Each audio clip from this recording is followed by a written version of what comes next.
What's going on, y'all? Welcome to another episode of ENA We Got Time. As always, I'm your host, Alex, here to give you my prediction video for the divisional round of the playoffs. As usual, go ahead, subscribe to the channel, like, comment your picks below.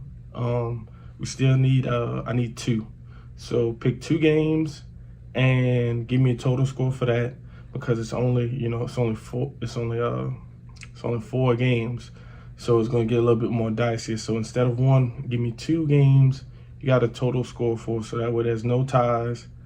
And yeah, that's how we're going to rock it. And we also going to up it again this week. Last week was 30. This week we're going to 40 since the stakes are getting a little bit higher. But that's just it real quick. But we're going to go ahead and get straight into it. First off, my New York Football Giants. We made it to another week. Very, very happy with the game we had. Looked real good out there. Everybody did their thing. But real quick, I just want to give props to Daniel Jones. Amazing game. And I'm just leave it at that. But now we got the Philadelphia Eagles injury report real quick. Got a couple guys on the injury report. Landon Collins, he's limited at practice. That's why I put him. He has an ankle issue. Adoree Jackson, he has a back issue. He played really great against Jefferson last week. He was limited at practice for the back issue. Azeez Ojulari is back on the injury report again with a quad issue. Julian Love has hamstring issue. He was limited. And hopefully we can get Fabian Moreau out there. He has a hip issue. He was limited at practice. So that's who we got. As far as the Eagles, they come to this game relatively healthy. Robert Quinn, the defensive end, is questionable, and Brandon Graham, the defensive end, is also questionable. But they didn't list why they were limited at practice. They were just saying, these guys were questionable. In the first game, it was a blowout, and be completely honest. They beat us on every facet of the game. Hurts had a good game, 2 touchdowns, over 200 yards. Sanders had almost 150, 2 touchdowns. And AJ and Smith, they both had a touchdown a pop. Just overall, really good game from them. Daniel Jones is real quiet. I say quiet, but it's kind of average game for him. 169 yards and the touchdowns. Tyrod Taylor was our leading rusher, which is a huge problem. He had 40 yards. Saquon was 9 for 28.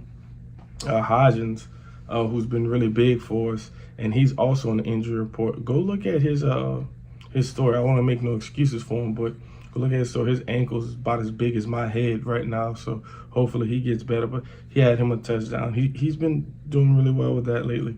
Richard James, he had a touchdown. Daniel Jones, he had a rushing touchdown. Overall in this game, we just got to play really, really clean football. Hopefully, we can establish a run with Saquon. No Daniel Jones, he was our leading rusher last week. But we're going to need Saquon to get it going, and we're going to have to mix Daniel Jones in with that. The guys we've been having at receiver and tight end, they're going to have to step up again. They did really well last year. Mike Kafka did a really good job of scheming them up. But Philly's no joke, man. They pretty much have one of the more complete teams, in my opinion, in the NFL. They can run the ball with the quarterback and or the running back. A.J. Brown's a solidified number 1, and Devontae Smith is a really, really high-end number 2. And Dallas Goedert, he's also a really good tight end. So we're really going to have to come with our A game. But I'm being home. I'm picking the Giants, man. We're gonna figure something out. We're going to get this done. I got the Giants win this game 26-23. That's how I'm calling it. Next, we got Jags at Chiefs. Quick injury report. Trevor Lawrence, he has a toe issue, and I believe he was limited at practice Tuesday, which is a little odd, but that could hinder him as far as, being as mobile as he is, going for the first down. But I think it's playoff football. There's no holding back. But that could, take a little bit of speed away from Jamal, the wide receiver. He has a shoulder issue, so he was also on the injury report. It's questionable. As far as the Chiefs, Clyde Edwards-Helaire, he could return from IR. Pacheco, he's been doing a really good job. McKinnon has been a fantasy guru.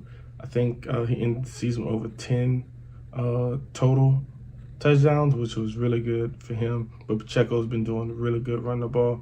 The tight end, Jody Fortson, he may be returned from IR with an elbow injury. Frank Clark has a groin injury. I think he was limited at practice Tuesday. And Mecole Hardman has a pelvis issue. He is also questionable. Overall, I have the Chiefs in this game. I'm picking the Chiefs. However, I do not believe it's going to be a blowout. I don't think Trevor Lawrence has anything close to what he had last week with the turnovers. He does that, and it'll be that game will be over by the third quarter. I don't care what the Chargers did. It's not the Chiefs. Hopefully, he watches the film, learn from it, and gets back better. But I think the Chiefs had some really good time to heal up, get a couple guys back on the offensive side of the ball, and hopefully these guys on defense, these are just walkthroughs they're doing, so hopefully it's nothing crazy that they're coming back from or recovering from. I'm taking the Chiefs in a very close ball game. I got it 28-24 Chiefs. That's how I'm calling that one. Next, we got Bengals and Bills.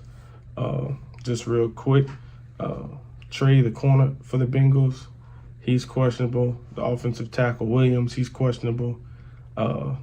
He has a kneecap issue, so he didn't even practice. He's questionable. And Alex Kappa, the offensive guard, he didn't practice as well. So 2 guys on the offensive line. We all know the Bengals' offensive line can be iffy a lot of times, so hopefully they can get those 2 guys back. As far as the Bills go, Crowder, he has an ankle injury. The head coach did a radio show. I don't want to say what radio show because I don't want to misquote it, but the head coach did say he was not 100% sure if Crowder would be back for this game, so we don't know about him. Jordan Phillips, defensive tackle, he's questionable. And Poyer, the safety, he is also questionable. Looking back on the game they just had last week, both teams really, if they weren't playing backup quarterbacks, I think we could be looking at a completely different matchup. But you play who's in front of you. No shade. They did enough to get the job done. Overall, I think the Bengals win this game because if we remember a couple of weeks ago they played, and the Bengals they were pretty much in a sense having their way with them.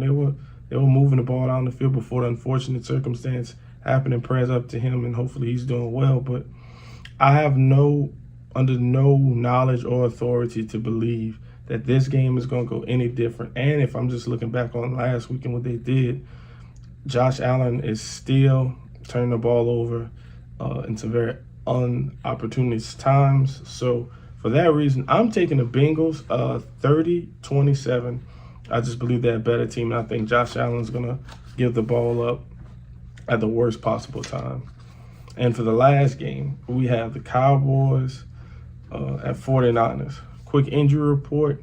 We got Jason Peters, offensive tackle for the Cowboys. He has a hip issue. He's questionable. D-Law, he's questionable. And Jaron Kearse, he has a knee. He was limited at practice. I think all these guys will more than likely play. I just think, for whatever they were doing in practice, they just kept them on the side to get some more time to recover since they just played Monday. And they have, I think, like a day or 2 less rest than the 49ers. But as far as the 49ers go, I got Samson, defensive end. He has an ankle. He's day-to-day, so he's questionable. And Juwan Jennings, he has an ankle. He was limited at practice. The Cowboys put on a master class in a sense of offense, defense, like just everything. Everything went completely right for the Cowboys. Game planning, Dak looked really good out there. CeeDee Lamb looked good. And just overall, the team just played a wonderful game.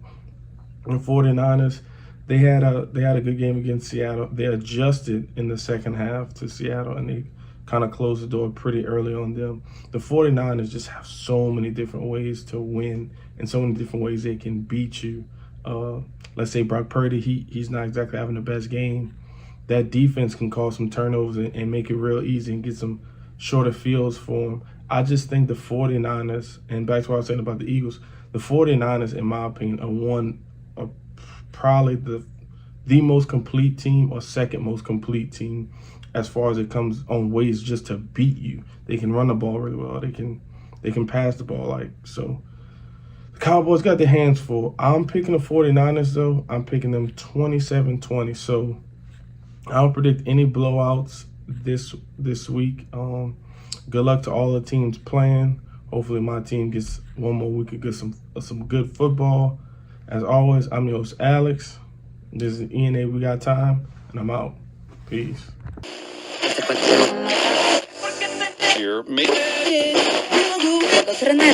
I'll get off at your Pittsburgh.